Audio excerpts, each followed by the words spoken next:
তিথি এয়ারপোর্টে এসেছিল তার স্বামী ফারাজকে নিতে।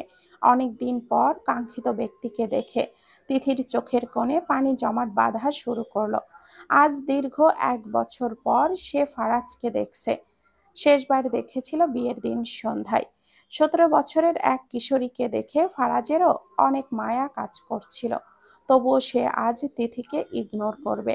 ফারাজকে আসতে দেখে ফিয়া আপু এগিয়ে গেল। কেমন আছিস ভাই আমার? কতদিন পর তোকে দেখছি। ভাইকে দেখে ফিয়া কান্না করে দিল আর জড়িয়ে ধরলো। ফারাজ এক হাতে বোনকে হালকাভাবে ধরে বলতে লাগলো, দূর পাগলি, কাঁদছিস কেন? আমি তো ভালো আছি, দেখতেই পাচ্ছি কত ভালো আছো তুমি। আচ্ছা, ওইদিকে কে আসছে আমার সাথে, দেখেছিস তুই? ফারাজ তিথিকে দেখে চেহারাটা গম্ভীর করে বলল, আমার চোখ আছে, আমি দেখতে পাচ্ছি কে আসছে। চলো বাড়িতে চলো, আমার ভালো লাগছে না।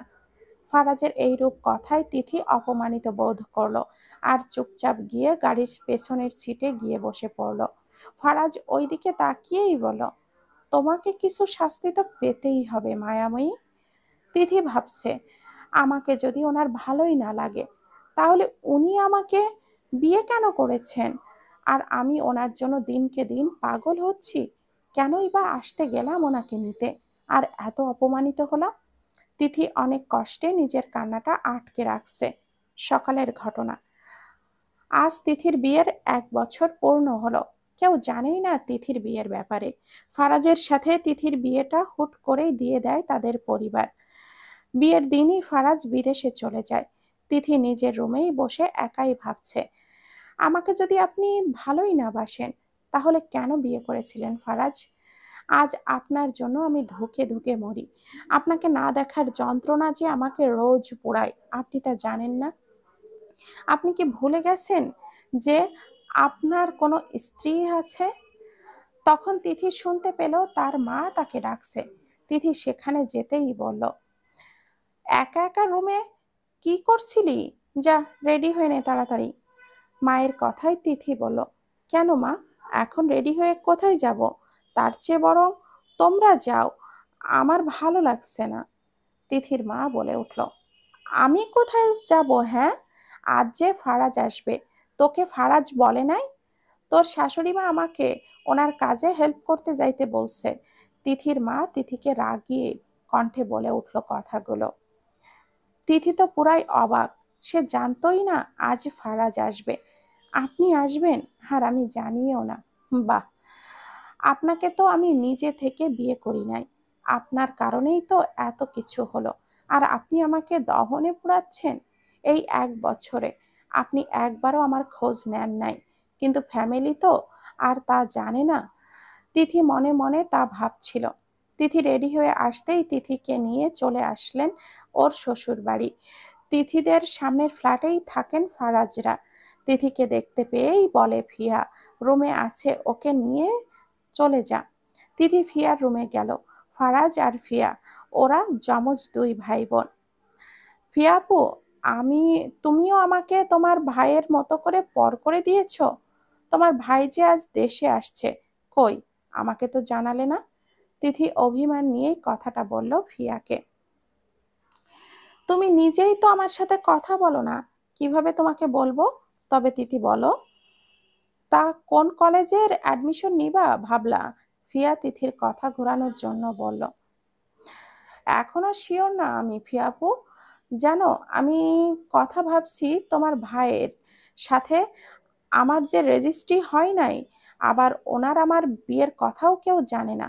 উনি আসলে বলবো আমাকে ছেড়ে দিতে, যেহেতু শরীয়ত মোতাবেক ওনার সাথে আমার শুধু কবুল বলেই বিয়েটা হয়েছে। তাই উনি যেন আমাকে তালাক দিয়ে দেয়। আমার এগুলো আর ভালো লাগছে না।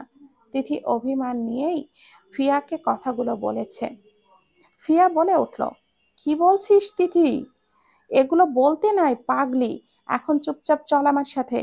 ফিয়া ঘাবড়ে গেছে তিথির কথায়। বাচ্চা মেয়েটা নিজের অজান্তেই এই ভুলটা করেই ফেলল। ফোনের ওপাশে কেউ তিথির কথায় অনেক রেগে গিয়েছে।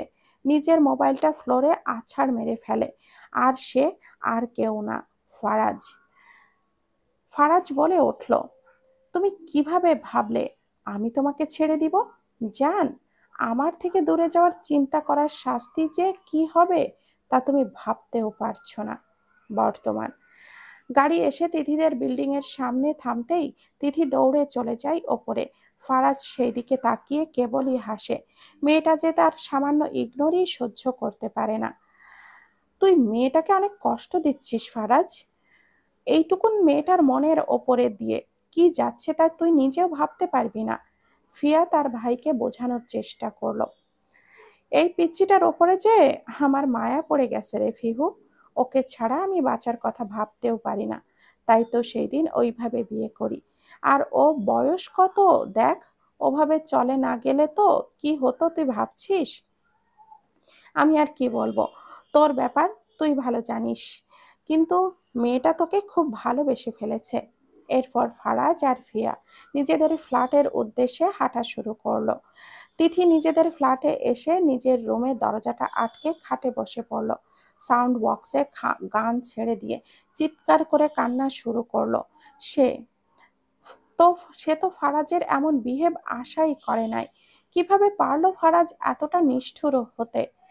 তিথির নিজের রাগ কমাতে না পেরে কাচের গ্লাসটা সজোরে আছাড় দিল ফ্লোরে। আর গ্লাস ফেটে তিথির পায়ের তালুতে অনেকগুলো অংশই ঢুকে গেল। হাত বেয়ে রক্ত পড়ছে তিথির। সেই দিকে কোনো খেয়ালই নেই। নাকি সে তো ফারাজকে নিয়েই ভাবায় ব্যস্ত। প্রায় অনেকটা সময় কেটে গেল কারোর কলিং বেল বাজানোর শব্দে। তিথির ধ্যান ফিরল। দরজা খুলে দেখলো তিথির বড় ভাই তামিম দাঁড়ানো। তামিমের খেয়াল তিথির হাতের দিকে যেতেই আঁতকে ওঠে। কি ব্যাপার তিথু? তোর হাত কাটলো কিভাবে? আর কত রক্ত পড়েছে খেয়াল নাই তোর? তামিম বোনের হাতটা ধরেই বলে উঠল। তিথি দেখলো ফারাজ তাদের ফ্ল্যাটের সামনেই দাঁড়িয়ে আছে, মেবি কোথাও যাচ্ছে। মাত্রই না আসলো লোকটা। তিথি ফারাজের চোখের দিকে তাকিয়ে দেখে অসম্ভব লাল হয়ে আছে তার চোখ। তিথি তার অন্য হাতের সাহায্যে দরজাটা আটকিয়ে দিল। আরে ভাইয়া শুনছো না? মিউজিক বাজছে। আমি তো ডান্স করছিলাম আর ভুলে গ্লাসটা পড়ে গিয়েছে। আম্মুর ভয়ে তাড়াহুড়ো করে তুলতে গিয়েই না হাতটা কেটে যায়। আর তখনই তুমি কলিং বেলটা বাজালে, তাই তো দরজা খুলতে চলে আসলাম। তিথি তার ভাইকে মিথ্যা বলে বুঝ দিল। তামিম এবার বোনকে চেয়ারে বসিয়ে স্যাভলনের কাটা জায়গাটা পরিষ্কার করে নিল। কিন্তু অনেকটা কাটার ফলে রক্ত পড়া থামছে না। তামিম এবার কাউকে ফোন করে নিচে আসতে বলে তিথির হাতে রুমাল পেঁচিয়ে নিয়ে গেল ফার্মেসিতে। তিথি তো কিছুতেই যাবে না। তিথি ইঞ্জেকশনকে অনেক ভয় পায়। এবার তামিম জোরে এক ধমক দিল তিথিকে। ভাইয়ের ধমক খেয়ে ভয় পেয়ে কান্না করে দিল তিথি। আর ওর চারপাশে সব অন্ধকার হয়ে যাচ্ছে। ধীরে ধীরে নেতিয়ে পড়ছে ভাইয়ের ওপরে। তা বুঝতে পারছে, ও আর কিছুই বুঝতে পারল না। যখন তিথির জ্ঞান ফিরে আসলো, সে নিজেরকে কারোর বাহু বন্ধনে আবিষ্কার করলো। চোখ খুলে তাকিয়ে দেখে ফারাজের কোলে। তিথি এবার প্রায় আশ্চর্য হয়ে যায়, সে কিভাবে? হাতের দিকে তাকিয়ে দেখতে পেল হাতটা ব্যান্ডেজ করা। অন্য হাতে ক্যানোলা লাগানো স্লাইন চলছে। ফারাজ তিথিকে কোলে করে হেঁটে যাচ্ছে আর তামিম স্লাইনের ব্যাগটা উঁচু করে ধরে রাখছে। আমাকে নামান, আমি হেঁটে যেতে পারবো। অনেকক্ষণ চুপচাপ থাকার পরে তিথি বলল। আমি ফারাজের দিকে একবার দেখে নিল। ফারাজ তিথির কথাকে পাত্তা না দিয়ে চুপচাপ নিজের মতো করে হেঁটে যাচ্ছে। বাসায় ইতিমধ্যে তিথির মা কান্নাকাটি শুরু করেছে। মেয়ের হালকা ব্যথায়ও তিনি সহ্য করতে পারেন না। ফিয়া আর ফিয়ার মা ওনাকে শান্ত করতে ব্যস্ত। কেন এমন হলো আল্লাহ? আমার মেয়েটার হাতটা কতটা কেটেছে। এই মেয়ে নিজের খেয়াল রাখে না কেন? ফিয়া তোদের সাথে না আসছে, তাহলে ওকে একা বাসায় কেন যেতে দিলি? ফিয়া বলে উঠল, আন্টি কান্না কইরো না তুমি। আমি আর ভাই গাড়ি থেকে নামার আগেই ও দৌড় দেয়। ওর নাকি পানি পিপাসা লাগছে। ভাইয়ের বিহেভে যে তিথিপু এ, খারাপ লাগছে তা তো বলা যাবে না। মনে মনে ভাবলো কথাটা ফিয়া। তুমি এটা ভালো কাজ করলা না মায়াময়ী। আমার রাগ নিজের ওপরে কেন দেখালে? তুমি কি আমাকে একটুও বুঝবা না? মনে মনে আওড়াতে থাকে ফারাজ কথাগুলো। তিথিকে নিয়ে ফারাজ নিজেদের ফ্ল্যাটে গিয়ে নিজের রুমে শুইয়ে দিল। এর মাঝে তিথি অনেক কথা বলেছে, কিন্তু ফারাজ একটা কথারও উত্তর দেয় নাই। কিভাবে নিজেকে কে জানে, হ্যাঁ? এতগুলো প্রশ্ন জিজ্ঞেস করলাম, একটারও উত্তর দিল না। এই বজ্জাত বেড়াই আসিল আমার কপালে, আল্লাহ! বিড়বিড় করে বলে উঠল তিথি কথাগুলো। কিছু বললে? তিথিকে বিড়বিড় করতে দেখে ভাবলো হয়তো কিছু লাগবে। হ্যাঁ, পানি দিবেন আমাকে? আমার পানি পিপাসা পেয়েছে। তিথি এক ভুরু হালকা ওপর নিচের দিকে উঠিয়ে ভাবলো, কিছু শোনে নাই তো? এখন পানি দেওয়া যাবে না, দেখছো না স্যালাইন পুশ করা আছে, স্যালাইন শেষ হলে খেও। এখন চুপচাপ শুয়ে থাকো, একটু পানি দেন না, কিচ্ছু হবে না। করুণভাবে ফারাজের দিকে তাকিয়ে তিথি, একদম চুপ থাকবে। হাত কাটার সময় মনে ছিল না, হ্যাঁ? আর কতদিন ধরে এমন না খেয়ে থেকে নিজের এই হাল বানিয়েছো? এবার ফারাজের কণ্ঠে কঠোরতা প্রকাশ পেল। তিথির সাথে ফারাজ এতক্ষণ স্বাভাবিকভাবে কথা বলেও এবার ফারাজের কণ্ঠে এইরূপ কঠোরতা দেখে তিথি তুতলিয়ে বলে, কি বলছেন এইসব? আমি আমি কোনো ইচ্ছে করে কাটবো? ভুলে কেটে গেছে। আর আমি না খেয়ে থাকি না? ফারাজ তিথির কথাটা কতটা বিশ্বাস করেছে তা তার ফেস দেখেই বোঝা যাচ্ছে না। তাই তিথি চুপ করে থাকলো। তিথির আম্মু এবার তিথির কাছে এসে বসলো। বেশি ব্যথা করে তিথু? তুই কেন পরিষ্কার করতে গেলি? আমি কি তোকে বেশি বকি? অসহায় কণ্ঠে মেয়েকে বললেন। আরে না আম্মু, কিছুই হয় নাই। আমি বেশি ব্যথা পাই নাই, সামান্য। আম্মু, আমি বাসায় যাব, এখন আমাকে নিয়ে চলো। আন্টি, স্যালাইন শেষ না হওয়া অবধি এখান থেকে এক পাও নড়াচড়া যেন না করে।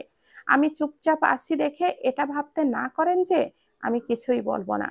আন্টি, ওর কাছ থেকে উঠে আসেন, ওর এখন রেস্টের প্রয়োজন। ফারাজের কথায় তিথির মা উঠে আসে। ফারাজ আর উনি তিথির রুম থেকে বেরিয়ে যায়। তিথির শরীর দুর্বল থাকায় তিথি এবার ঘুমিয়ে পড়ে। ফারাজ গেস্ট রুমে গিয়ে ফ্রেশ হয়। ছেলেটা আসার পর কি আর দাঁড়াতে পারছে? কিছুক্ষণ আগের ঘটনা।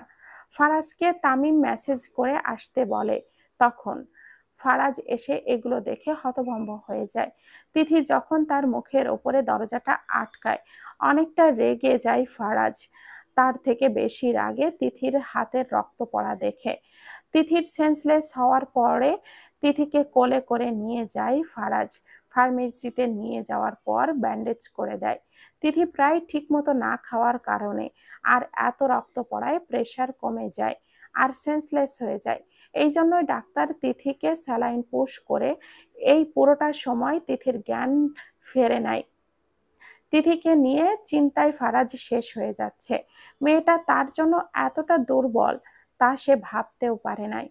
ফিয়া বলে উঠল, ভাইয়া, আম্মু ডাকছে খাবার খেতে, আয়। আমার এখন খিদে নাই রে। মেয়েটা একটু পানি খেতে চাইছে, তাকে পানি খাওয়াতে পারলাম না, আর আমি এখন খাবার খাবো? দেখো ভাইয়া, ওর তো স্যালাইন লাগানো, তাই খেতে পারবে না। এসে খেয়ে যাও না এখন। না, পরে খাবো, আগে ওর স্যালাইনটা শেষ হোক। তুই যা, আমি ওকে দেখে আসি। এদিকে তিথির মা আর ফারাজের মা কথা বলছে। ফারজানা আপা, আমি অনেক খুশি যে আমার তিথি ফারাজের মতো কাউকে পেয়েছে। খুব ভালোবাসে ছেলেটা আমার মেয়েটাকে। ফারাজের আম্মুর নাম ফারজানা। ফারজানা তখন বলে উঠল, আর বলিয়েন না তাহমিনা আপা, ছেলেটা যে এতটা পাগল হবে আমি ভাবিও নাই। আমি কিন্তু মেয়ে এবার নিয়েই আসবো। আর ভাল লাগে না, বুঝেছেন আপা? ছেলেটা এবার ট্রান্সফার হয়ে আসছে। তাহমিনা বলে উঠল, যা বলছেন আপা, কিন্তু তিথি আমাদের একমাত্র মেয়ে। এখন তিথিকে দিয়ে দিলে আমার ঘরটাও তো খালি হয়ে যাবে। আমি ভাবছি কি, আমার তামিমের সাথে ফিয়ার বিয়েটা দিয়ে দিব। আপনি কি আপনার মেয়েকে আমাকে দিবেন? ফারজানা বলে উঠল, এটা তো ভালো কথা, কিন্তু বাচ্চাদেরও তো মতামতের ব্যাপার আছে। আপনি তামিমকে জিজ্ঞেস করেন, আমি ফিয়ার সাথে কথা বলে ঠিক করব সব। তাহমিনা বলে উঠল, এটাই ঠিক হবে। চলেন, খাবার টেবিল সাজাই। ছেলেটা সেই কখন আসছে, এখনো খাবার খায় নাই। দুই বিয়ান এখন খাবার সাজাতে ব্যস্ত। ফিয়া নিজের রুমে বসে ফোন চালাচ্ছে। ফারাজ রুমে গিয়ে দেখে তিথি ঘুমাচ্ছে। কি নিষ্পাপ লাগছে মেয়েটাকে। আর কে বলবে, এক সময় এই মেয়েটা অনেক চঞ্চল ছিল। আগে অনেক দুষ্টুমি করত তিথি। এই দুষ্টুমির কারণেই তো ফারাজ মেয়েটার মায়ায় জড়িয়েছিল। চঞ্চল মেয়েটা কি নিশ্চুপ হয়ে গেছে। তিথির স্যালাইন শেষ হয়েছে। ফারাজ স্যালাইন খুলে রেখে দিল। বাট ক্যানোলা এখনো লাগানো। রাতে আরেকটা দেওয়া লাগবে।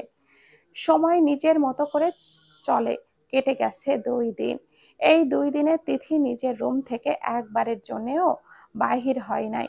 ফারাজ 2বার এসেছিল তাকে দেখতে। ফারাজও তার নতুন অফিসে জয়েন করেছে এই 2 দিনে। তিথির অভিমানের পাল্লা সময়ের সাথে সাথে ভারী হচ্ছে। সে চায় ফারাজ তার কাছে আসুক, তার সাথে কথা বলুক। তার মনের সব কথা তো সে ফারাজের সাথেই বলতে চায়। চাতক পাখির মতো অপেক্ষা করে তিথি প্রত্যেকটা সময় ফারাজের জন্য। যদি একবার আসে ফারাজ। ফিয়াকে ওর মা বলেছে যে সে তার জন্য একটা ছেলে পছন্দ করেছে। ছেলেটি নাকি খুব ভালো জব করে। তার মতামত জানতে চেয়েছে। সে কিভাবে কাউকে বিয়ে করবে। সে তো অন্য কাউকে ভালোবাসে। এই কথা সে কাউকে বলতে পারছে না। চারিদিকে পাখির শব্দ। গোধূলি নেমেছে চারপাশে। নিস্তব্ধ বসে আছে এক মানবী। তার জীবন এত অগোছালো কেন। সে তো কখনো এমন জীবন চায় নাই। তখন ওই সময়টা ছিল খুবই চঞ্চল অতীত। আজ থেকে 2 বছর আগে তিথি খুব চঞ্চল প্রকৃতির ছিল। তখন নবম শ্রেণীর ছাত্রী ছিল সে। মা বাবার ছোট মেয়ে তিথি, বড় ভাই তামিম, আর মা গৃহিণী, আর বাবা সে তো আর্মি। একদিন তিথি স্কুলে যাওয়ার জন্য তাড়াহুড়ো করে বেরিয়েছিল। সামনের দিকে এগিয়ে যাচ্ছিল আর কারোর সাথে ধাক্কা খেয়ে পড়ে গেল নিচে। নিচে পড়ে তিথি বাচ্চাদের মতো করে কান্না শুরু করলো। আম্মু গো, আমি শেষ। আল্লাহ, কি ব্যথা করছে গো আমার কোমরে। আমি এবার আর হাঁটতে পারবো না। ফারাজ ফ্রেন্ডের সাথে দেখা করার জন্যই যাচ্ছিল। আর সামনাসামনি দুজনের ফ্ল্যাট হওয়ার এই ঘটনাটা ঘটে গেল। আর তিথির এমন কান্নায় সে ভয় পায়। সত্যি কি মেয়েটা ব্যথা পেয়েছে? ফারাজ বলে ওঠে, এই যে, এই পিচ্ছি, তুমি কি বেশি ব্যথা পেয়েছো? ওঠো তো। এই নাও, আমার হাতটা ধরো, উঠে পড়ো। এই, আপনি দেখে চলতে পারেন না? কানা নাকি? এত বড় দামড়া ছেলে, সে আবার নাকি ধাক্কা খেয়ে হাঁটতে গিয়ে ধাক্কা খায়। What the hell are you talking? What is the দামড়া? তিথি বলে উঠল, এই যে, ইংরেজি কম ছাইড়েন হ্যাঁ। দামড়া মানে অনেক সুন্দর মানুষ আর বড় মনের মানুষ। ফারাজ অবাকের ওপরে অবাক হচ্ছে এটা ভেবে যে একটা বাচ্চা মেয়ে তার সাথে এইভাবে কথা বলছে। ফারাজের এবার সত্যি লেট হচ্ছে, তাই নীরবে চলে গেল। তিথি তো রাগে ব্যথায় চিৎকার শুরু করলো মাটিতে বসে। তিথির চিৎকারে ফারাজের মা আর বোন আর তিথির মা আর তামিমও চলে আসে। কি হয়েছে বনু? মাটিতে বসে কান্না করছিস কেন? এক পাগলা কুত্তা আমায় ধাক্কা মাইরা দৌড় দিছে ভাইয়া। তিথির কথায় সবার মুখ হা হয়ে যায়। এই বিল্ডিং এর মধ্যে কুকুর আসবে কোথা থেকে? হয়তো কারোর পালিত কুকুর। ফারাজের মা বলে ওঠে, থাক মামুনি, এভাবে কান্না করে না। তুমি উঠে পড়ো, আমরা ওই কুকুরকে বিল্ডিং ছাড়া করব। আন্টি, আমি তো উঠতে পারছি না, আমার কোমরে অনেক ব্যথা পাইছি। তামিম এবার ছোট্ট বোনটাকে কোলে তুলে নিল আর রুমের দিকে যেতে লাগলো। তামিমের পিছু পিছু সবাই গেল। আম্মু, স্প্রেটা বনুর ব্যথায় এর জায়গায় দিয়ে দাও তো। আমি গিয়ে মেডিসিন নিয়ে আসি, ও তাহলে ব্যথাটা চলে আসবে। তামিম চলে যেতেই তিথির মা ব্যথার জায়গায় স্প্রেটা দিয়ে মালিশ করতে থাকে। আসলে তিথি অনেক ব্যথা পেয়েছিল। ব্যথায় কান্না করতে করতে তিথি একসময় ঘুমিয়ে যায়। ফারাজের মা বলে ওঠে, আহারে, মেয়েটা কি ব্যথাটাই না পেলো ভাবি। আজকে আমি পায়েস বানিয়েছি। তিথির মা উঠলে আমি ফিয়াকে দিয়ে পাঠিয়ে দিব। বলেই এবার ফারাজের মা আর ফিয়া চলে যায়। তিথি সেই যে ঘুমিয়েছে, রাত 8টার বেশি বাজে, এখনো ওঠে নাই। কিভাবে উঠবে? মেয়েটা ব্যথায় এখনো কমেই নাই, আর জ্বরও আসছে। তামিম আর ওর মা হাজারো চেষ্টা করেও মেডিসিন খাওয়াতে পারলো না। রাতে ফারাজ বাসায় আসার পর ফারাজের আম্মু বলল, জানিস ফারাজ, আজ একটা পাগল কুকুর নাকি তিথিকে ধাক্কা মেরে দৌড় দিচ্ছে। মেয়েটা ব্যথায় জ্বর চলে আসছে। তিথিকে আর এই বিল্ডিং এর কুকুর আসবে কে? আর ইউ ম্যাড মা? সত্যি বলছি আমি। চল আমার সাথে, দেখবি তিথি কে। আর ওই যে এই পায়েসটা ওই মেয়েটাকে দিয়ে আসি, চল।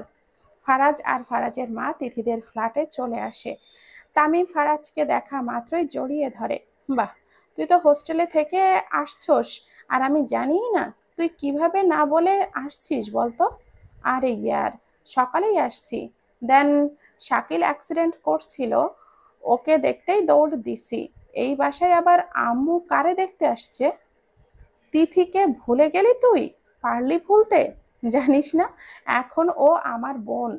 আর তাছাড়া আর কে থাকবে? হ্যাঁ। ফারাজের এর মনে পড়ে যায় তিথির কথা। খুব কষ্ট, খুব দুষ্টু একটি মেয়ে, সবাইকে খুব সহজেই নাকানি চুবানি খাওয়ায়। এবার সবাই তিথির রুমে গেল। তিথি তো সেই জ্বর নিয়ে গেম খেলতে ব্যস্ত। তিথিকে দেখে ফারাজ কেসে ওঠে, কারণ সকালেই তো তিথির সাথে ফারাজের ধাক্কা লাগে। তিথি ফারাজকে দেখে কিছু বলতে যাবে, তখনই সবাইকে দেখে চুপ করে যায়। ফারাজ ভাবছে, কি ফাজিল মেয়ে রে বাবা, তাকে পাগলা কুত্তা বানাইয়া ফেলছে। তিথি বলে ওঠে, প্রিয়াপু, আন্টি কই, আর এইটা কে?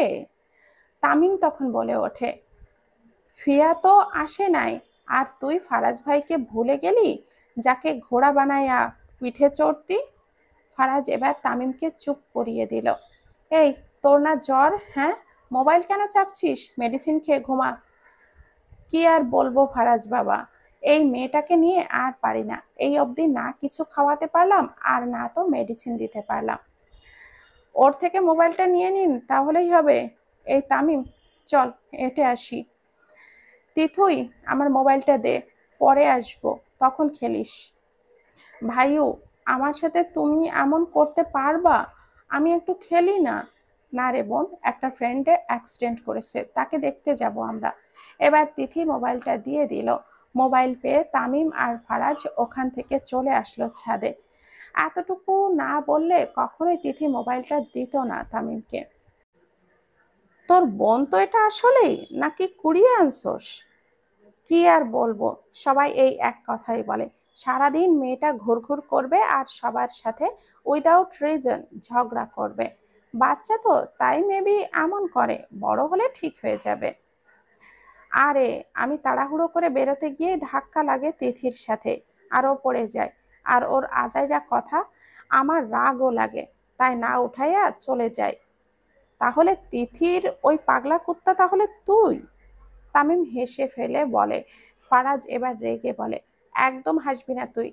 দেখছিস, এমন ধমক দিব না, একদিন আর এসব বলবে না। তা তোর লাভ স্টোরি কত দূর? আর লাভ স্টোরি দোস্ত, এখনো অবধি বলতেই পারলাম না আমার মনের কথা তাকে। বলে ফেল, হেল্প লাগলে আমায় বলিস। ভয় লাগে যদি উল্টাটা হয়, আমাকে ভুল বোঝে, আবার কথাই না বন্ধ করে দেয়। টুকটাক কথা সেরে যে যার ফ্ল্যাটে চলে গেল। তিথি খাবার আর মেডিসিন খেয়ে সেই কখন ঘুমিয়ে গেছে। বোনকে এক নজর দেখে নিজের রুমে গিয়ে শুয়ে পড়ল তামিম। আর ফারাজ খাবার খেয়ে এবার ল্যাপটপটা নিয়ে বসেছে। কি আর কাজ করবে সে, ভাবছে এইটুকুন একটা মেয়ে তাকে কিনা ছোটবেলা থেকে জ্বালিয়ে আসছে। হাই হাই, কি যে হবে। কিশোরী বয়সে সব আবেগের খেলা। এই আবেগেরই বসে অনেকে অনেক ভুলভাল কাজ করে। এই সময়টা মনের কথাই তারা প্রাধান্য দিয়ে থাকে। তাদের মনে হয় তারা যা করছে একদমই ঠিক করছে। চারিদিকে পাখির ডাকে তিথির ঘুম ভেঙে যায়। এখন উঠে সে জানালার পর্দাটা সরিয়ে দিল। বাহিরে তাকিয়ে দেখে আবছা আলো ফুটছে। তাড়াহুড়ো করে ফ্রেশ হয়ে দৌড়ে ছাদের কিনারায়, কারণ তিথির সকালের আবছা আলোয় ওঠা সূর্য দেখতে অনেক ভালো লাগে। সাধারণত কেউ এই সময় ছাদে যায় না, কারণ সবাই 10টা কি 11টা অবধি ঘুমায়। তিথি এতটাই তাড়াহুড়ো করে এসেছে যে তার চুলগুলো বাঁধে নাই। পিঠের উপরে এলোমেলো হয়ে পড়ে রয়েছে তার চুলগুলো। তিথির চুল বেশি লম্বা না হলেও আর ছোটও না, মিডিয়াম। ছাদের রেলিং এর ওপরে হাত রেখে তাকিয়ে রয়েছে আকাশ পানে। এই সময়টা কেউ উঠুক আর না উঠুক, ফারাজ ঠিকই উঠে ভার্সিটি লাইফে। হোস্টেলে যে প্রতিদিন এই সময়টাইতেই উঠতো এক্সারসাইজ করার জন্য। ফারাজ ছাদে এসে থমকে যায় সে। এক প্রকৃতিতে এক প্রকৃতি প্রেমিক যে আকাশের আইলাওলা বিন্দুটির দিক দেখতে ব্যস্ত। এক নয়নে ফারাজ তাকিয়ে আছে তিথির দিকে। বাচ্চা মেয়েটি যে তার মনের কোণে জায়গা করে নেওয়া একজন। সেই ছোটবেলা থেকেই তো তিথি নামক মেয়েটাতে আবদ্ধ।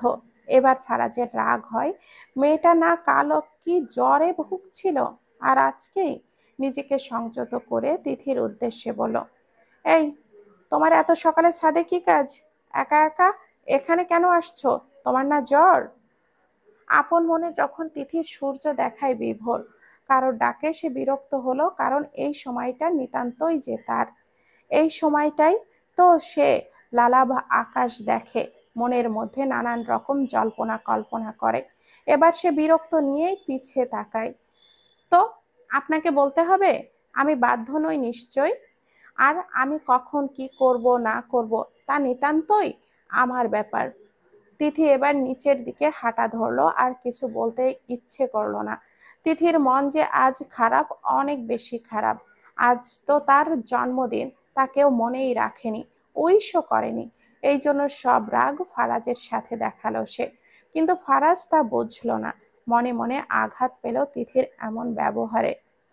দিন দিন তুই কেমন জানি হয়ে যাচ্ছিস, আঙ্কেলকে বলতে হবে। সেই যে তিথির রুমে এসে দরজাটা দিয়ে শুয়েছে আর ওঠে নাই, মা অনেকবার ডাকা সত্ত্বেও। কেন উঠবো? আজ যে আমার জন্মদিন, তাকে মা জানে না? কেউ আমাকে জন্মদিনের কথা বললেও না। ভাইয়া সবসময় আমাকে বলে আমি নাকি তার জান, তার কলিজা, তার সব। তাহলে আজ ভাইয়াও কেন আমাকে কিচ্ছু বললো না? আমি খাবো না, কিচ্ছু খাবো না, আর যাবও না বাইরে। তিথির মা সেই সকাল থেকেই মেয়ের রুমের দরজা টোকা দিচ্ছে। মেয়ের তো খেলার সময়ই নাই, খোলার সময়ই নাই। সবাই সবারই মনে আছে যে আজ তিথুর জন্মদিন। তামিম আর ফারাজ, ফিয়া সবাই ব্যস্ত কেনাকাটায়। আমার মনের ঘরে এসেছিলে তুমি এক ঝড় হয়ে। তোমাকে না পেলে এই ঝড় থামবে না তিথুই যান। যেভাবেই হোক তোমাকে আমার লাগবে। আসছি আমি, আসছি আমি। সব কিছু করা ফারাজদের কমপ্লিট, তাই সবাই ধীরে ধীরে বাসায় গিয়ে ফ্রেশ হলো। তামিম এসে যখন শুনলো তিথি না খেয়ে এখনো রুমে বসে আছে, বনু, এই বনু, দরজাটা খোল তো, দেখ ভাইয়া অ্যাক্সিডেন্ট করেছি। উফ, আম্মু কি ব্যথা। তামিম একটু নাটক করেই বলল, যাতে করে তিথি রুম থেকে বেরিয়ে আসে, তা না হলে কখনোই তাকে দিয়ে দরজাটা খোলানো যেত না। সত্যি ভাইয়ার ব্যথার খবর পেয়ে বেরিয়ে আসলো কিশোরীটি, চোখে মুখে প্রকাশ পাচ্ছে। আরেকটু হলেই কেঁদে বন্যা বানিয়ে ফেলতো। এই কুকুর শয়তান, তুই আমাকে মিথ্যা বললি কেন? ভাইয়া, আমার কত কষ্ট হচ্ছিল। কেন আহ, তুমি কেন তুমি ইমেজিন করো দ্যাট? আমি সরি বনু, তুই তো দরজা খুলছিলি না, তাই তো মিথ্যা বলতে হলো। তুই নাকি খাস নাই? হ্যাঁ, কেন খাবো আমি? তুমি না প্রতিদিন আমাকে খাইয়ে দাও। ঘুম থেকে ও ডেকে তোলো, তাহলে আজ কোথায় ছিলে? তোকে বলেছিলাম না, আমার বন্ধু হাসপাতালে, তারে দেখতে গিয়েছিলাম। ওর অবস্থা তো ভালো না রে বনু। তুই কি রাগ করেছিস? ঠিকই তো, ভাইয়ার বন্ধু অসুস্থ না হলে কখনোই ভাইয়া তো এভাবে আমাকে রেখে যেত না। এজন্যই তো গেছে রে। থাক, আমার ভাইয়ার উপরে কতই না প্রেশার যাচ্ছে। মনে মনে এগুলো ভাবছিল তিথি। তখন তামিম তাকে আবারও বলে উঠল, কি ভাবছিলি বনু? হ্যাঁ, চল আমি খাইয়ে দেই। ভাইয়া, আমাকে শাকিল ভাইয়াকে দেখাতে নিয়ে যাবা? আচ্ছা, আমরা বিকালে যাব, ঠিক আছে। আর এখন তাহলে আয়, খাইয়ে দেই। না, আমার এভাবে এভাবে খাবো না। আমি হেঁটে হেঁটে ছাদে যাব, আর তুমি খাইয়ে দিবে। না, চল আজ ফিয়াদের বাসায় যাই, ওখান থেকে তোকে খাইয়ে দিব। আন্টি আঙ্কেল বাসায় নাই, মেয়েটা একা। আমাকে খাইয়ে দিতে যাবা নাকি ফিয়া আপুকে দেখতে যাবা? হ্যাঁ, আমি কি জানি না নাকি? আচ্ছা তাহলে চলো। তামিম মুচকি হেসে প্লেটে খাবারটা বেড়ে হাঁটা দিল।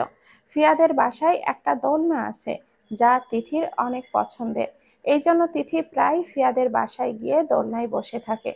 যেহেতু ফারাজ হোস্টেলে থাকতো আর ফিয়া পড়া নিয়ে ব্যস্ত, তাই সবাই তিথির ওই বাচ্চামো অনেক ভালোবাসে। কলিং বেল দেওয়া মাত্রই ফারাজ এসে দরজাটা খোলে।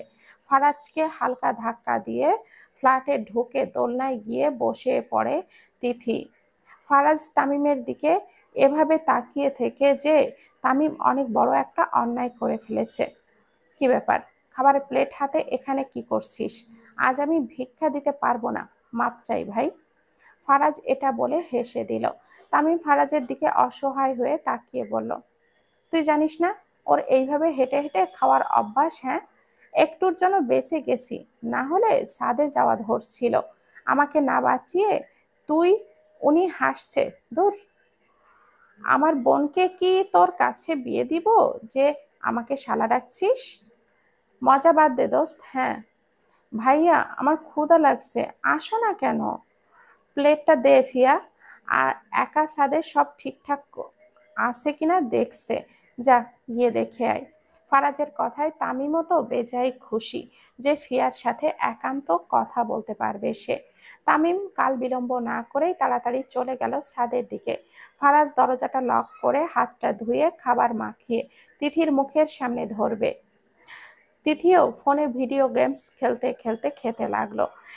একটুও দেখলো না যে কে তাকে খাওয়াচ্ছে। এটা দেখে ফারাজের ঠোঁটের কিনারায় মৃদু হাসির রেশ দেখা পেল। মেয়েটা নিতান্তই বাচ্চা, না হলে এই কাণ্ড কেউ করে? ফারাজ তাকে দেখেছে আর খাওয়াচ্ছে। এবার তিথি পানির গ্লাসটা চাইতেই ওপরের দিকে তাকিয়ে দেখে ফারাজ তাকে খাওয়াচ্ছে। তিথি ভেবাচাকা খেয়ে গেল। ফারাজকে দেখে সে কল্পনা করতেও আনে নাই যে তার ভাই না অন্য কেউ তাকে খাওয়াচ্ছে। আপনি এখানে, ভাই কই? তামিম তো ফিয়াকে নিয়ে কোথায় না গেল, আর আমাকে বলল তোমাকে খাইয়ে দিতে। আমি আপনার কাছে খাবো না, ভাইয়াকে ডাকেন। এখন না বলে কি হবে, খাওয়া তো প্রায় শেষ। হ্যাঁ, এতক্ষণ তো দিব্যি খেলে।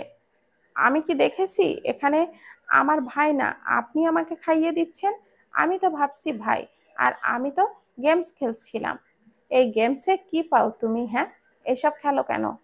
আমার ভালো লাগে, আমি খেলবো, আপনার কি? যান সরেন, আমি আপনার কাছে খাবো না। খেতে হবে, না হলে যেতে দিব না। ভাইয়া! তিথির ডাক শুনে তামিম ও ফিয়া চলে আসলো এক দৌড়ে। কি হয়েছে বনু, চিৎকার করলি কেন? এই শালা আবার আমার বোনকে কি কি করেছিস? আমি কি জানি তোর বোনের মাথায় কখন কি চাপে, এতক্ষণ দিব্যি খাচ্ছিল, হঠাৎ করে চিৎকার করে উঠলো।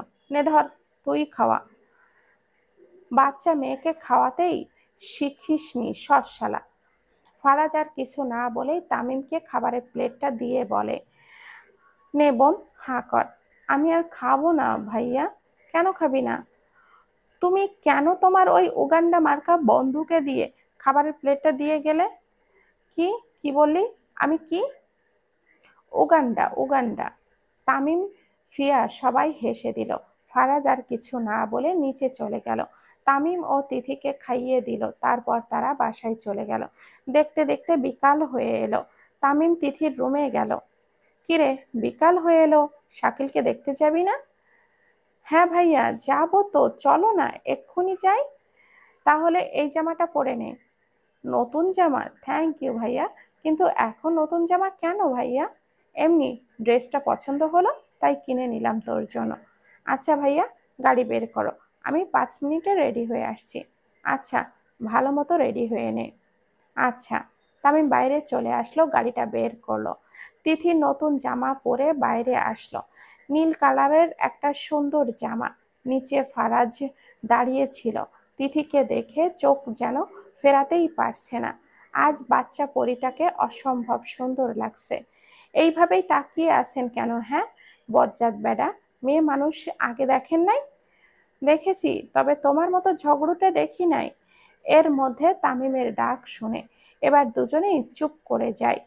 কই রে, তাড়াতাড়ি আয়, আমাদের লেট হয়ে যাচ্ছে। আসছি ভাইয়া, দাঁড়াও তো।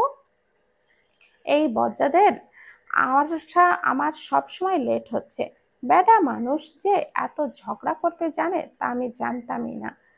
ফারাজ, তোর হাতে কিন্তু 1 ঘন্টা সময়, যা করবি তুই ফিয়া সম্পূর্ণ 1 ঘন্টার মধ্যেই করে ফেলবি। ফারাজ বলে উঠল, I will try my best. আমি আমার সর্বোচ্চটা দিয়ে চেষ্টা করব। তামিমও বলে উঠল, শালা কাজ হয় যেন, আমার একটা মাত্র আদরের বোন, ওর কাজে কি ত্রুটি চাই না আমি। যাই এবার, ওকে দেখে শুনে যা, আর আমাকে গিয়ে কল করিস, আমি অপেক্ষায় থাকবো। ওকে বলে গাড়ি স্টার্ট দিল আর রওনা হলো হসপিটালের দিকে। তখন তিথি তাকে এমন একটা প্রশ্ন করলো তাতে করে তামিম ঘাবড়ে গেল। ভাইয়া, ওনাকে কিসের কথা বললা? আমাকে তো বললা না। ওই একটা কাজ আছে বুঝলি, ফারাজ তো জবে ঢুকলো, ওর অফিসিয়াল কথা হচ্ছে। থাক, ওইগুলো শুনে আমার আর কাজ নাই। হ্যাঁ, যা হওয়ার হোক। শাকিল ভাইয়ার ওখানে যেতে আর কতক্ষণ লাগবে ভাইয়া? তামিম মনে হয় হাত ছেড়ে বাঁচল। এভাবে মিথ্যা বলা যে কতটা মুশকিল তা বলা যায়। তার উপরে তিথি যেই চালাক, বুঝে যায় কখন কে জানে। আচ্ছা, ফারাজের আর তিথি এত ঝগড়া কিভাবে করে রে? এত কিছুদের মধ্যে তামিমের মন যে খারাপ তা কাউকে বুঝতে দিল না। নিজের মধ্যেই আকাশ সমান কষ্ট চেপে রেখে হাসি মুখে ঘুরছে। এই তো, আর বেশি দেরি নেই, তুই চুপচাপ বসে থাক। আচ্ছা। তিথি এবার শান্ত হয়ে বসলো। তারপর তারা হসপিটালে পৌঁছে গেল। শাকিলের কেবিনে গেল, গিয়ে দেখে শান্ত ঘুমিয়ে আছে। তিথির গলার আওয়াজ পেয়ে শাকিল জেগে ওঠে। শাকিল ভাইয়া, এভাবে কেমনে কি হইল তোমার? আর বলিস না বুড়ি, বাইক নিয়ে বের হয়েছিলাম, একটা গাড়ি এসে মেরে দেয় আর এই অবস্থা হয়। শাকিল তিথিকে বুড়ি বলে ডাকে। কি বলো, মারতে পারো না শালাকে? এই বলেই সাথে সাথে জিহবায় কামড় দেয় সে। সে বুঝতে পারে বড় ভাইদের সামনে বকা দিয়ে ফেলছে। ধরতে পারি নাই রে বুড়ি। তো তুই কেমন আছিস, পড়ালেখা কেমন চলে? হ্যাঁ। ওরা কিছুক্ষণ আড্ডা দিল, দেখতে দেখতে সন্ধ্যা নেমে আসলো। তামিম ভাবলো এবার তাদের বেরোনো উচিত, তাই বিদায় নিয়ে শাকিলের থেকে, চল তিথি, এখন বাসায় যাই। ওকে তো 2-1 দিনের মধ্যে রিলিজ করে দিবে, তারপর বাসায় আসবে। আচ্ছা শাকিল ভাইয়া, আসবে কিন্তু। অবশ্যই যাব বুড়ি। আচ্ছা, ঠিকমতো ওষুধ খাবে কিন্তু। আমি চলে গেলাম, ঠিকমতো খাবার খাবে। আচ্ছা বুড়ি, আমাকে নিয়ে এত চিন্তা করা লাগবে না বুঝলি। তারপর তামিম তিথিকে নিয়ে বেরিয়ে পড়ল। চারিদিকে অন্ধকারে ছেয়ে গেছে গাড়ির আওয়াজ। তিথি গাড়িতেই ঘুমিয়ে পড়ল। তিথির এটা বদ অভ্যাস যে গাড়িতেই ঘুমায় পড়ে। তামিম বাড়ির সামনে এসে দেখে তিথি ঘুমে তার ভাই বোনকে না জাগিয়ে কোলে উঠায়। কোলে উঠানোর আগে ফারাজেরকে মেসেজ দিয়ে দেয় ছাদে যাওয়ার জন্য। তিথি ঘুমানো আর তাদের আরো সহজ হলো। তিথিকে নিয়ে লিফটে উঠে সোজা ছাদে চলে আসলো। এসেই তিথিকে দোলনায় বসালো আর ডাকতে লাগলো। কারোর ডাকে তিথির কাঁচা ঘুম থেকে কোনো রকমে তাকায়, আর যা দেখে তাতে তার চোখ ছানাবড়া হয়ে যায়। তার সামনে টেবিলে কেক সাজানো রয়েছে। ভালোভাবে তাকিয়ে দেখে পুরো ছাদ অনেক সুন্দর করে সাজানো। মা বাবা, ভাইয়া, ফিয়া আপু, ফারাজ ভাইয়া, আঙ্কেল আন্টি সবাই এখানে। তিথির এইসব দেখে ঘুম পালিয়ে যায় আর উঠে খুশিতে লাফাতে থাকে। যা দেখে সবাই জোরে হেসে দেয়। সবাই একসাথে বলে ওঠে, happy birthday princess, many many happy Returns of the day. তোমাদের সবার মনে ছিল? তাহলে আমাকে আগে জানাও নাই কেন? সারাদিন আমি কত মন খারাপ করেছিলাম জানো? আরে আমি বলতে চাইছিলাম সোনা, কিন্তু তামিম না করাই আর করিনি। তিথি পাখি তো আমার সারপ্রাইজ দিতে চেয়েছি। দেখ না, ফারাজ আর ফিয়া এইসব ডেকোরেশন করেছে। তিথি এবার ফিয়াকে জড়িয়ে ধরে গালে চুমু দিয়ে বলে, থ্যাংক ইউ ফিয়া আপু। আর ফারাজকে দিকে তাকিয়ে বলে, থ্যাংক ইউ ভাইয়া। ফারাজ মনে মনে ভাবে, ফিয়ার বেলায় জড়িয়ে ধরা আর কিচ, আর আমার বেলায় শুধু থ্যাংক ইউ। আনন্দের সাথেই কেকটা কাটা হলো। সবাই অনেক মজা করলো। কে জানতো এই মজাই তিথির জীবনের শেষ।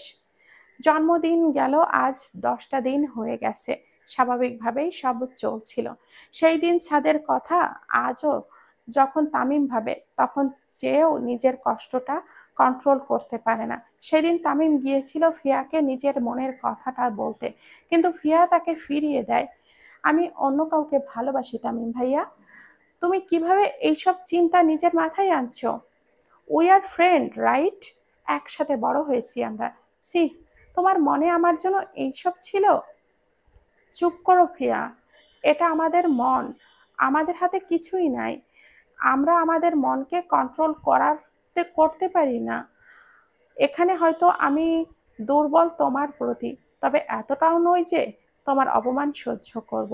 ফিয়া বলে ওঠে, তাহলে বললে কেন এইসব কথা তোমার মুখে? আমি যেন আর না শুনি তামিম, তা না হলে ভুলে যাব আমরা প্রতিবেশী। সেই দিনের এইসব কথা তীরের মতো বিঁধে ছিল তামিমের বুকে। ক্ষত বিক্ষত হয়ে ভেঙে যায় তার মন। সেই দিন থেকে আর কোনো কথা বলে না ফিয়ার সাথে, আর না শেয়ার করে তামিমের সাথে। এইসব ভাবনার মাঝেই মনে পড়ে আজ তিথিকে আনতে যাইতে লেট হয়ে যাচ্ছে, তাই দ্রুত নিচে নেমে গেল। নিচে তামিমকে পেয়ে দুই বন্ধু একসাথে রওনা দিল। ফারাজ তো বেজায় খুশি আজ। আজ তিথির নবম শ্রেণীর শেষ ফাইনাল পরীক্ষা। তামিম বলেছিল আজ নিতে আসবে, তাই তিথি অপেক্ষা করছিল। এমন সময় কেউ তিথির সামনে ব্ল্যাক রোজ নিয়ে হাঁটু গেড়ে বসে পড়ল। তিথি গোলাপটাকে দেখে খুশি হয়ে পড়ল, কারণ এটা তার প্রিয় ফুল। সামনে তাকিয়ে দেখে রুদ্র ভাইয়া। রুদ্র হলো ফারাজ আর তামিম এর অনেক পুরানো বন্ধু, কিন্তু রুদ্র মাদক ব্যবসায় ধরা খাওয়ার পর ফারাজ আর তামিমের কথা বলা বন্ধ করে দিয়েছে রুদ্রের সাথে। এইসব ঘটনা তামিম আর তামিমের ফ্যামিলির কেউই জানে না। তিথু পাখি, আমি তোমাকে ভালোবাসি অনেক, খুব খুব করে চাই। জানি না কিভাবে কখন তোমার জন্য মন পাগল হয়েছে। তিথিও বলে উঠল, আমিও আপনাকে অনেক ভালোবাসি ভাইয়া। এই বলে তিথি রুদ্রর থেকে কালো গোলাপটা নিল। রুদ্র বসা থেকে উঠে দাঁড়ালো। এসব দেখে ফারাজের মাথায় রক্ত উঠে গেল। এই শীতেও সে ঘামছে, হাতটা মুষ্টিবদ্ধ করে রাগটা কন্ট্রোল করছে। ফারাজ এসে সোজা তিথির হাতটা ধরে টেনে গাড়িতে বসাই দিল। তামিমও কিচ্ছু বলছে না, বেচারা নিজেই শকের মধ্যে আছে। তিথি বেচারিও ভাই হিসাবে এত ভালোবাসে যে বলতে চেয়েছিল, কিন্তু এইসবের মাঝে এই বজ্জাত কেন তার সাথে এই বিহেভটা করছে। আমাকে ছেড়ে দিন ফারাজ ভাইয়া, আমাকে ধরার সাহস কই পেলেন এভাবে? Just shut up your mouth. আর একটা কথা বলে থাপ্পড় মাইরা গাল লাল কইরা দিব বেয়াদব মেয়ে। ফারাজ একটু জোরে চেঁচিয়ে বলে। এত এতে করে তিথি ভয় পেয়ে যায়। করুণ চোখে তিথি তামিমের দিকে তাকায়। তামিম বনের এই চোখের দিকে তাকিয়ে বলছে, কি বলতে চেয়েছে তিথি? ফারাজ, যেমন রুড বিহেভ তুই আমার বোনের সাথে করতে পারিস না। আমি কি করতে পারি তার ধারণাও তোর আছে। আর এই ইডিয়েট তোর রাগ হচ্ছে না? তোর বোন বলল ওই ক্রিমিনালটাকে ভালোবাসে। কি মনে করে গাড়ি চালানো বাদ দিল ফারাজ। তিথির হাত থেকে ফুলটা নিয়ে রাস্তায় ফেলে দিল। ফুলের জন্য এবার তিথি কান্না করা শুরু করলো। তার সাথে আজ হচ্ছেটা কি? তামিম কিছু বলতে গিয়েও বলল না। ফারাজ এখন পুরাই রেগে আছে, কিছু বললে যদি উল্টো হয়ে যায়। ফারাজ এবার গাড়ি স্টার্ট দেয়। তিথি রেগে যায় এইসব ব্যবহারে। গাড়ি থামান ফারাজ ভাইয়া, আমি বলছি গাড়ি থামান না, না হলে আমি চলন্ত গাড়ি থেকে লাফ দিব। যদি সাহস থাকে তাহলে দে, তোকে আমি ধরে রাখছি। তিথি বলে ওঠে, তামিম ভাইয়া, আমি কিন্তু মজা করছি না। গাড়ি থামাও। থামা নাকি তুমি আমাকে অন্য গাড়িতে দিয়ে নিয়ে যাবা, নাকি আমি লাফ দিব? আমি কিছুই বলছি না তিথি, চুপচাপ বসে থাক আর আমাকেও রাগাস না। আমি চাই না তোর সাথে উঁচু গলায় কথা বলি বা কিছু। তিথি ভাইয়ের এমন কথায় অনেক কষ্ট পেল। চুপচাপ বসে ভাবছে সে কি এমন করলো যে তার ভাই আর ফারাজ এতটা রেগে আছে। সে তো সামান্য ফুলটা নিয়েছে রুদ্রর থেকে। রুদ্র যে তার ভাইয়ের মতো সেই কথাটিও বলার সুযোগ তারে দিল না। তামিম আর ফারাজ তিথিকে তিথির বাসায় গেল। গিয়ে তিথির বাবা মাকে সব বলল। ফারাজ আর তামিম শুধু নিজের দিকে কথা বলল, তিথিকে বলার সুযোগই দিল না। তিথির বাবা মাও এইসব বিশ্বাস করে আর তিথিকে থাপ্পড় দেয়। ফারাজও নিজের চুল ধরে টানতে লাগলো। রাগে মাথা ফেটে যাচ্ছে তার, কিভাবে কি করবে কে জানে। উঠে নিজেদের ফ্ল্যাটের দিকে যেতে লাগলো। চারিদিকে নিস্তব্ধতা জেঁকে বসেছে। শুনশান বাড়ি, কোনো কথা নেই কারোর মুখে। একটি ঝড়ে লণ্ডভণ্ড করে দিল সব। কেই বা জানতো আজ এমন কিছু হবে। ঘরের ঘরের দরজাটা আটকে এলোমেলোভাবে ফ্লোরে শুয়ে আছে তিথি। শুয়ে শুয়ে ফুপিয়ে কান্না করছে সে। সবাই যে তাকে ভুল বুঝলো। তার জীবনে এত বড় একটা ঘটনা ঘটে গেল, কিভাবে এইসব মেনে নিবে সে? ফারাজের মা বসে কান্না করছে, কারণ তার ছেলে চলে যাচ্ছে বিদেশে। তুই যদি আগে থেকে ঠিক করেছিস যে তুই বিদেশে চলে যাবি, তাহলে কেন ওই বাচ্চা মেয়েটাকে বিয়ে করলি এত নাটক করে? আমার কোনো কথা ভালো লাগছে না, যাও এখান থেকে। হ্যাঁ, ওই ঘটনার পর রাতেই ফারাজ তিথিকে বিয়ে করে। ফারাজ আর তিথির পরিবার বিয়েতে রাজি ছিল না, কিন্তু ফারাজের জিদের কাছে হার মানতে হলো তাদের। আজ সকালে ফারাজ অনেক খুশি ছিল, কারণ তার জবের জন্য একটা বছর জন্য বিদেশে থাকতে হবে। এটা তার ক্যারিয়ারের জন্য অত্যাধিক জরুরি। আজ তিথিকে বলে বিদায় নিত। এখন ফারাজ চলে যাচ্ছে প্লেনের উদ্দেশ্যে, সাথে তামিম যাচ্ছে এগিয়ে দিতে। ওই দিনই চলে গেল ফারাজ। তিথির এমন অবস্থা হয়েছে ওই দিনের জন্য। ধীরে ধীরে বদলে যেতে থাকলো তিথি। চঞ্চল সেই মেয়েটি হয়ে গেল চুপচাপ। সারাদিন নিজের রুমে বসে থাকা, ঠিক মতো না খাওয়া, পড়াশোনা না করা, সব হয়ে গেল। তিথির ওপর ঘটনাটির অনেক খারাপ প্রভাব পড়েছে। ছোট মনটাই অনেকটা খারাপ পড়েছে। বর্তমান পুরানো কথাগুলো ভাবছিল তিথি। আজ সেই ফারাজ কতটা বদলে গেল, তার দিকে তাকায়ও না অবধি। তিথি যে তার জন্য কতটা পড়েছে তা কি ফারাজ জানে? কতটা ভালোবেসে ফেলেছে সে ফারাজকে, আর কত পোড়াবে ফারাজ এই ছোট্ট অনুভূতিকে। সে তো আর সইতে পারবে না। এতটা বদলে গেলেন আপনি ফারাজ ভাই। ভালোবাসার অনুভূতিটা কি সে এখন বোঝে? কিন্তু কষ্টটা তো সে কাউকে দেখাতে পারছে না। এই একটা বছর যে কত কষ্ট করে কাটিয়েছে জানেন আপনি? আমার অনুভূতি কি বোঝেন আপনি? ভালোবাসেন কি আমাকে? আপনার থেকে এইসব জানা হলো না আমার ফারাজ ভাই। আজও সেই দিনের মতো হলো কিছুই বুঝতে পার আজও সেই দিনের মতো কি হলো কিছুই বুঝতে পারছি না। আম্মু রুমে এসে বলছে আজ নাকি আমার গায়ে হলুদ। এখন সময়টা হলো 4টার মতো। আমি আমার নিত্যদিনের মতো ছাদে দাঁড়িয়ে আছি। ছাদে দাঁড়িয়ে আগের কথা ভাবি। ছাদে দাঁড়ালেই দেখা যায় চারপাশের প্রকৃতির সেই বিরল রূপ। চারিদিকে কেমন যেন নিশ্চুপ হালকা আঁধার, ঝড় বা বৃষ্টি আসার আগেরই মুহূর্ত। ওগো প্রকৃতি, আমার মতো কি তোমারও মন খারাপ? আমার মতো কি অঝোর ধারায় কান্নার প্রস্তুতি নিচ্ছ? নিবে? আচ্ছা নাও। এগুলোই একা একা বিড়বিড় করছিল। তখন আমার মায়ের আগমন ঘটে, আর এই কথাটা বলেন, মা, আমরা এখন কথা বলতে ভালো লাগছে না, বাসায় যাও, আমি আসছি, সেখানেই কথা হবে। আমাকে একা এখন থাকতে দাও।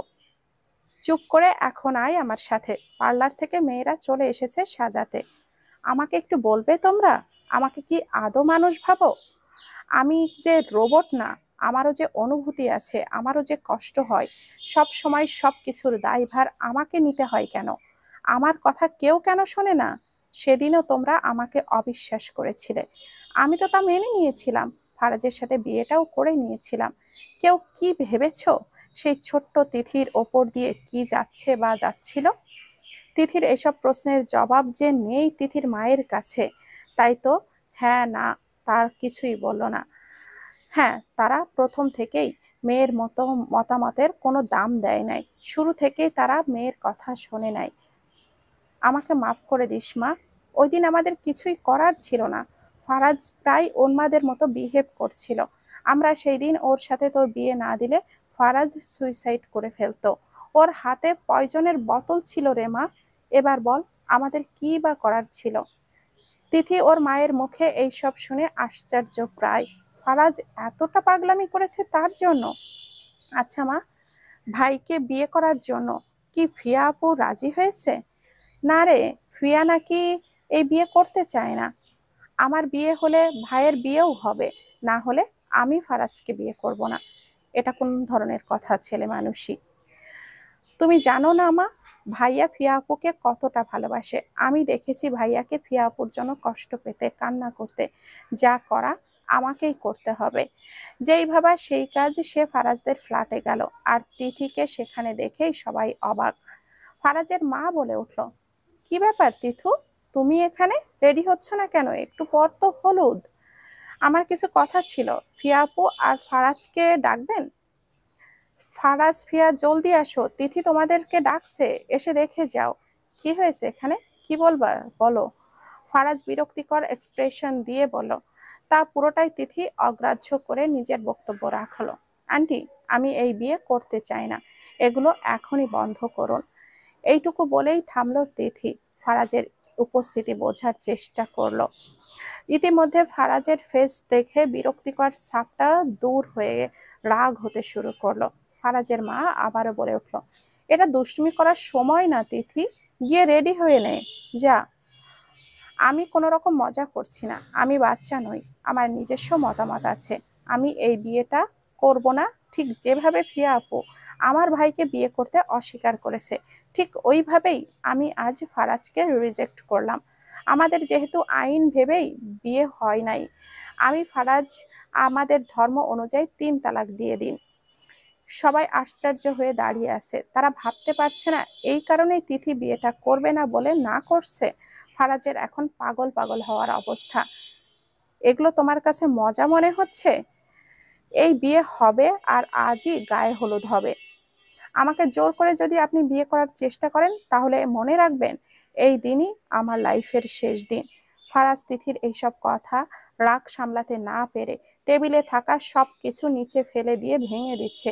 ফিয়া স্ট্যাচু হয়ে দাঁড়িয়ে আছে, কি বলবে বুঝতে পারছে না, তবুও নিজেকে ধাতস্থ করে বলল, আমি তামিমকে বিয়ে করার জন্য না করাই সে এইভাবে প্রতিশোধ নিচ্ছে। এতটা নোংরা তামিম, সি। শেষ অবধি নিজের বোনকে হাতিয়ার হিসেবে ব্যবহার করছে। তিথি, তুমি কিভাবে তোমার ভাইয়ের কথাই এইসব বলতে পারলা? আমার ভাইটা তোমাকে ভালোবাসে, আর তামিম এতটা স্বার্থপর কিভাবে হচ্ছে? ফিয়া আর কিছু বলবে তার আগেই তিথি ফিয়ার গালে জ্বর মেরে দেয়। এতেই সবাই আরো বেশি অবাক হয়। আমাকে ক্ষমা করবেন মিস ফিয়া, আমি বুঝতে পারি নাই আমার ভাই আপনাকে ব্যবহার করছে না। শুনেন, এই সব কিছুই আমার ভাই আপনাকে বলে নাই, আমি একা একাই জানছি। আর কি বললেন, আমার ভাই নোংরা? নোংরা মনের মানুষ তো আপনি। হ্যাঁ, আপনি। আপনার মতো মেয়ের ভাগ্য যে আমার ভাই আপনাকে ভালোবেসেছিল। আর শোনেন, আমার ভাই আপনাকে নিজের স্বার্থে ব্যবহার করে নাই, আপনার ওই সো কল্ড বয়ফ্রেন্ডের মতো। আমি এটা কখনোই বলতাম না ফিয়া আপু, আজ বলতে বাধ্য হচ্ছি। তোমার নিজের ক্যারেক্টারে ঠিক আছে? ফারাজ নিজের বোনকে ক্যারেক্টারহীন শব্দটা শোনা মাত্রই তিথিকে একটা থাপ্পড় মারলো। ফারাজ বলে উঠল, তোমার সাহস কিভাবে হয় আমার বোনকে এইসব বলার? তিথি এবার তাচ্ছিল্যপূর্ণ হাসি দিল, যার অর্থ কেউ না বুঝলেও ফিয়া ঠিকই বুঝেছে, তাই তো সে রীতিমতো ঘামছে। আরে, আমাকে মারার আগে আপনি শুনতেন এইসব কথা আমি কেন বলছি? আপনার থেকে এইসব ব্যতীত আর কি বা আশা করব আমি ফারাজ ভাই? আপনার বোন যে 4 মাসের অন্তঃসত্ত্বা, আপনারা জানেন? আপনার বোনের বয়ফ্রেন্ড যে আপনার বোনকে ব্যবহার করেছে, জানেন? না, জানবেন কিভাবে? তামিম ভাই তো আপনাদের বলে নাই এইসব। আপনার বোন আর তার বয়ফ্রেন্ড গিয়েছিল অ্যাবর্শন করাতে আমার ভাইয়ের চেম্বারে। তারা ভাবেও নাই যে ডক্টরটা আমার ভাই তামিম হবে। এইসব জানার পরও আমার ভাই আপনার বোন ফারাজ আন্টিকে আর আপনার মেয়েকে বিয়ে করতে চেয়েছে। আর সে কি আমার কি বলল? ভাইকে একটু কথা বলল। আমি পারলে সব চেপে যেতে পারতাম, কিন্তু এটা আমার ভাইয়ের প্রশ্ন, তাই তার সাথে কোনো কম্প্রোমাইজ করব না। অনেক বলে ফেলেছি, আমাকে ক্ষমা করে দিবেন। ছোট হয়ে বড় মানুষের গায়ে হাত উঠিয়েছি, কিন্তু আমার ভাইয়ের বিরুদ্ধে এইসব বললে আমি কখনোই সহ্য করব না। আসছিলাম সব ঠিক করতে, এলোমেলো করে দিয়ে চলে যাচ্ছি। তিথি চলে যাওয়ার পর সবাই স্তব্ধ হয়ে বসে আছে। ফারাজের মাও মুখে কাপড় চেপে কান্না করছে। ফারাজ সোফায় বসে 2 হাত মাথায় ঠেকিয়ে রাখছে, আর ফিয়া দাঁড়িয়ে আছে। সে ভাবেও নাই তার এইসব এইভাবে ফাঁস হবে। রাগ হচ্ছে ফিয়ার, ক্ষোভ জমেছে তিথির ওপরে। ফারাজের মা বলে ওঠে, আমার লালন পালনে কি কোনো খামতি ছিল? কি দেই নাই আমি তোকে? কম আদরে মানুষ করি নাই? তাহলে এইসব করার আগে তোর কলিজাটা কাঁপলো না? তোর জন্য আমার ছেলেটার জীবনটাও নষ্ট হয়ে যাওয়ার পথে। তোর অন্যায় হওয়ার পরও ফারাজ তোর জন্য ওই বাচ্চা মেয়েটার গায়ে হাত ওঠালো। খুব ভালোবাসতাম আমরা তোকে ফিয়া, তার প্রতিদান এইভাবে দিলি? কিভাবে পারলি তুই? আজ থেকে আমার আর কোনো বোন নাই। খুবই ব্যস্ততার সাথে কাটছে তিথির দিন। আজ তিথির চাকরির প্রথম দিন ছিল। বাসায় এসে কলিং বেল দেওয়া মাত্রই দরজাটা খুলে দেয় কেউ। তাকে দেখে তিথি মিষ্টি হেসে জড়িয়ে ধরে। আরে আমার সোনা বাচ্চাটা বুঝি রাগ করেছে? আই এম সরি বাচ্চা মা, আর লেট হবে না। আমি জানি আবাল তুমি লেট করবে। হুম, আমি জানি আবাল তুমি লেট করবে। হ্যাঁ, এটাই তিথির একমাত্র মেয়ে। মা আর মেয়ে মিলে খুনসুটি করছে, তখন পেছন থেকে জড়িয়ে ধরলো। দেখো কাণ্ড, মেয়ে বড় হচ্ছে আর দিনকে দিন তোমার লাজ লজ্জা লোপ পাচ্ছে ফারাজ। হ্যাঁ, একমাত্র বউ তুমি আমার, কিভাবে তোমাকে ছাড়া থাকতে পারি? ভালোবাসি বউ। বুঝেছি ভালোবাসেন আপনি আমাকে। এখন ছাড়ুন, ফ্রেশ হয়ে আসি আমি। তিথি ফ্রেশ হতে চলে যায়। ফারাজ মেয়েকে নিয়ে বসে। ওই দিনের ঘটনার পরে কেটে যায় অনেকগুলো বছর। ফারাজ যখন হাল ছেড়ে দিয়েছিল তিথিকে পাওয়ার, তখন তামিম ভরসা দেয় ফারাজকে। তিথি তো বলেই দিয়েছিল ফারাজকে ডিভোর্স দিবে, কিন্তু দেয় নাই, কারণ তিথিও তো ভালোবেসে ফেলেছিল ফারাজকে। প্রায় 2 বছর লেগেছিল তিথিকে মানানোর জন্য। এই পুরোটা সময় তামিম ফারাজকে সাপোর্ট দিয়ে গেছে। তিথি লেখাপড়া করে নিজের পায়ে দাঁড়ায়। এর মাঝে কনসিভ করে তিথি, আর ফারাজের মেয়ে হয়। তারা তার নাম তিয়া রাখে।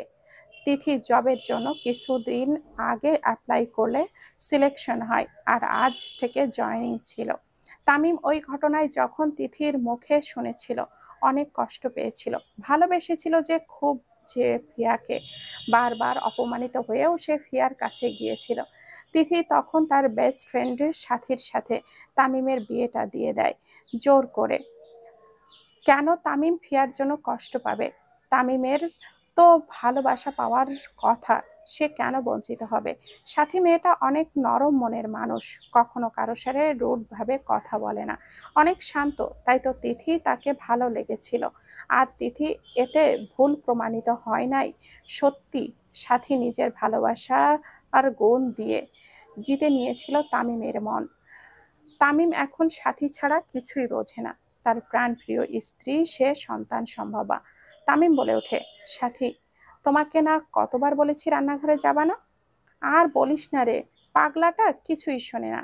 এত করে বলি তবুও যায়। সাথী এবার অপরাধীর ন্যায় দাঁড়িয়ে আছে। কি বলবে বুঝতে পারছিল না। আমার তো ঝাল ঝাল নুডলস খেতে ইচ্ছে করছিল, তাই আমি রান্নাঘরে গিয়ে বানাচ্ছিলাম।